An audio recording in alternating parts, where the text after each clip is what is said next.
Hello everyone, स्वागत है आपका इस यूट्यूब चैनल में। आज का जो हमारा क्वेश्चन सॉल्व करने जा रहे हैं हम वो है एक्सरसाइज 5.3 का क्वेश्चन नंबर 4। ठीक है बेटा, अगर इस आप चैनल पे नए हो तो सबसे पहले चैनल को सब्सक्राइब कर लो, वीडियो को लाइक कर दो। अगर वीडियो पसंद आए तो लास्ट में जब आपका कंप्लीट हो जाए सॉल्यूशन, अगर आपको समझ में आता है तो वीडियो को लाइक कर देना और कमेंट करके बताना सॉल्यूशन कैसा लगा। ठीक है, कोशिश करूंगा इस क्वेश्चन का जितना आसान सॉल्यूशन हो सकता है, जितना इजीएस्ट सॉल्यूशन हो सकता है वो मैं आपको करवाऊं।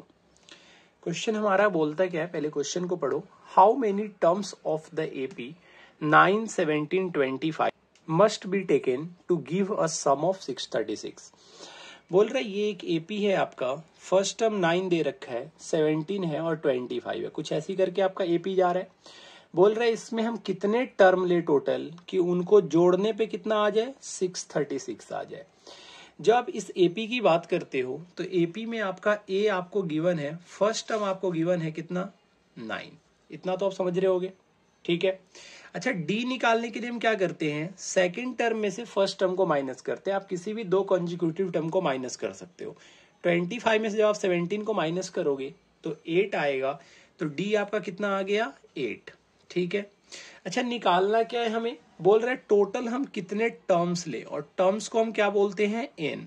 तो आपको एन निकालना है और उन टोटल टर्म को जोड़ने पे कितना आ रहा है। जैसे ये आप अगर ऐसे ही लिखते जाते हो तो मान लो कितने टर्म हम लिखें, और लिखने के बाद जब सभी नंबर को जोड़ेंगे तो 636 है। ठीक है, जैसे ये आपका 9, 17, 25 कैसे करके आप लिख रहे हो, फिर 8 इसमें ऐड करोगे 33 आएगा, फिर 41 आएगा, फिर आपका 49 आएगा।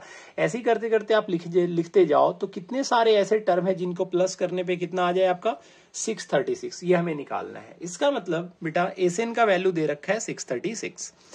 जब आप फॉर्मूले पे पुट करोगे तो एसएन का फॉर्मूला आप लोग तो जानते ही होगे, बहुत अच्छी तरीके से जानते होगे। क्या होता है, n/2 into 2a plus n-1 into D.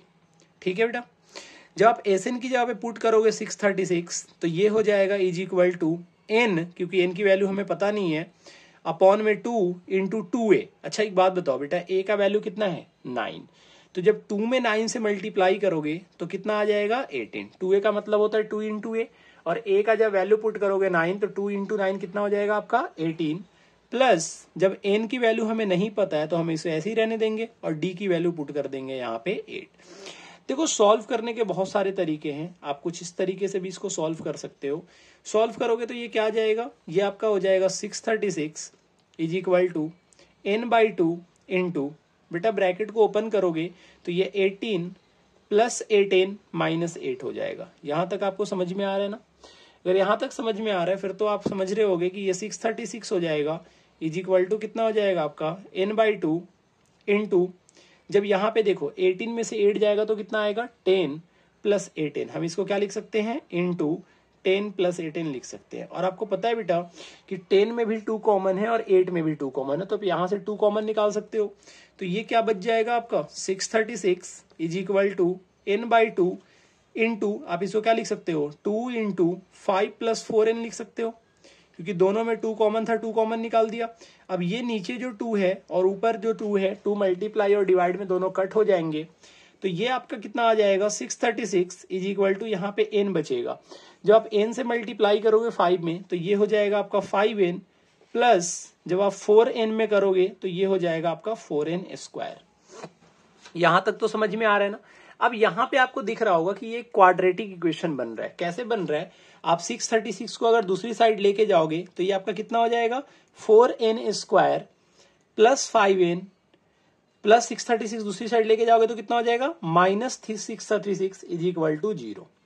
यहां तक आपको समझ में आ रहा है बेटा, यहां तक आप समझ रहे हो कैसे हुआ ये। अगर यहां तक समझ पा रहे हो तो फिर इसके बाद में हमें क्या करना होता है, क्वाड्रेटिक इक्वेशन को सॉल्व करना होता है। अब उसको सॉल्व करने के 2-3 तरीके हैं।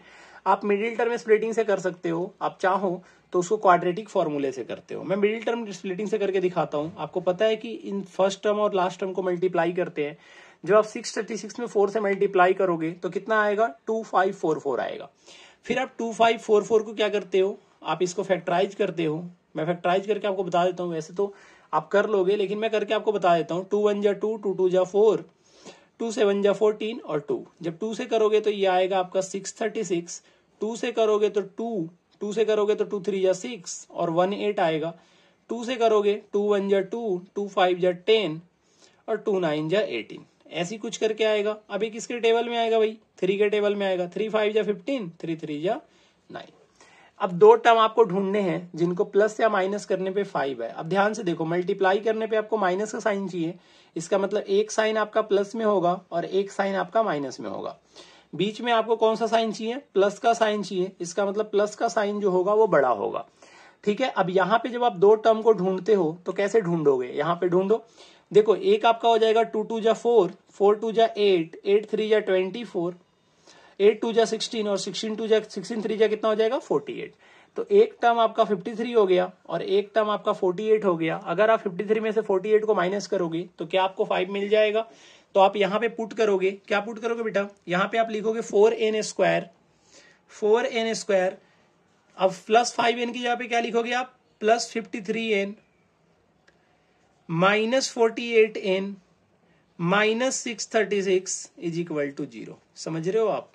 जल्दी बताओ, समझ में आ रहा है ना या कोई दिक्कत है?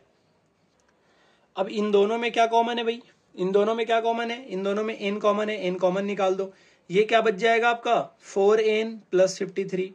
अब यही नंबर आपको यहां पे लाना है, दोनों में माइनस है, माइनस कॉमन निकालो। 48 और 636 दोनों में क्या कॉमन है? अब देखो यहाँ पे आपको चाहिए 4n। अब 48 के टेबल में 4 कितनी बार आता है? तो भाई 12 के टेबल में आता है, 12 4 जा 48 आता है ना भाई। तो यहाँ पे क्या कॉमन निकाल लोगे आप? 12 कॉमन निकालोगे। क्यों? क्योंकि आपको अंदर क्या चाहिए? ब्रैकेट के अंदर 4n चाहिए। जैसे 12 कॉमन निकालोगे यहाँ पे क्या बच जाएगा? 4n। और ये माइनस निकाल लिया था तो बीच में क्या आएगा? प्लस का साइन। अब 12 से जब आप 636 को डिवाइड करोगे तो आपका कितना निकल के आ जाएगा? 53। ये आप डिवाइड करके देख लेना, इज इक्वल टू 0 आ जाएगा। जब आप इसे सॉल्व करोगे तो सॉल्व कैसे होगा बेटा? सॉल्व करना आपको समझ में आ रहा होगा। सॉल्व करोगे तो ये 4n प्लस 53, 4n प्लस 53 दोनों तरफ है तो 4n प्लस 53 कॉमन निकल जाएगा। तो इधर की तरफ आपका बचेगा n माइनस 12 और यहां से जब आप सॉल्व करोगे n की वैल्यू निकालोगे तो यहां से आपका n का वैल्यू आएगा 4n plus 53 is equal to 0। आप एक बार इसको पुट करोगे और एक बार n minus 12 is equal to 0 put करोगे। अगर आपको नहीं समझ में आ रहा है कि 0 इज इक्वल टू क्यों पुट करते हैं तो बेटा क्वाड्रेटिक इक्वेशन का मैंने वीडियो डाल रखा है सॉल्यूशन का, वहां से जाके आप देख सकते हो। उसमें मैंने एक एक लाइन को एक्सप्लेन करके बताया है। जब आप यहां से सॉल्व करोगे तो ये n का वैल्यू निकालोगे, देखो प्लस 53 इधर जाएगा तो माइनस 53 हो जाएगा और मल्टीप्लाई में 4 है, इधर जाएगा तो डिवाइड में 4 चला जाएगा। अब यहां से अगर हम n की वैल्यू निकालेंगे तो माइनस 12 उधर जाएगा तो क्या हो जाएगा? प्लस 12। और आपको पता है बेटा नंबर ऑफ टर्म कभी माइनस में नहीं होता, नंबर ऑफ टर्म कभी फ्रैक्शन में नहीं होता, नंबर ऑफ टर्म कभी डेसिमल में नहीं होता। ये बात मैंने आपको पिछले बताया था 5.2 के किस क्वेश्चन में मैंने आपको ये बताया था। तो n का वैल्यू कितना हो जाएगा? 12 हो जाएगा। मतलब टोटल ऐसे 12 टर्म होंगे जिनको जोड़ने पे कितना आएगा? 636 आएगा। ठीक है, उम्मीद करते हैं बेटा आपको सॉल्यूशन समझ में आया होगा। अगर सॉल्यूशन ऐसे ही समझ में आ रहा है, बहुत अच्छी तरीके से सब कुछ क्लियर हो रहा है, कंसेप्ट के साथ क्लियर हो रहा है, तो बेटा वीडियो को आपको लाइक करना है, चैनल को सब्सक्राइब करना है और दोस्तों में शेयर कर देना। ठीक है, थोड़ा बहुत सपोर्ट अपना दिखाओ ताकि आगे मोटिवेट होकर मैं और भी चैप्टर के आपके लिए वीडियोज लेके आता रहूं। ठीक है, वैसे तो इसमें एनसीईआरटी के सारे सॉल्यूशन के डालते हूँ, इसके अलावा आपके लिए कुछ इंपॉर्टेंट क्वेश्चन जो हो गए, जो बोर्ड पर्सपेक्टिव से आपके लिए इंपॉर्टेंट है, वो सारे क्वेश्चन आपको इस चैनल पे मिलते रहेंगे। ठीक है, मिलते हैं आपसे नेक्स्ट वीडियो में। Till then tata bye bye.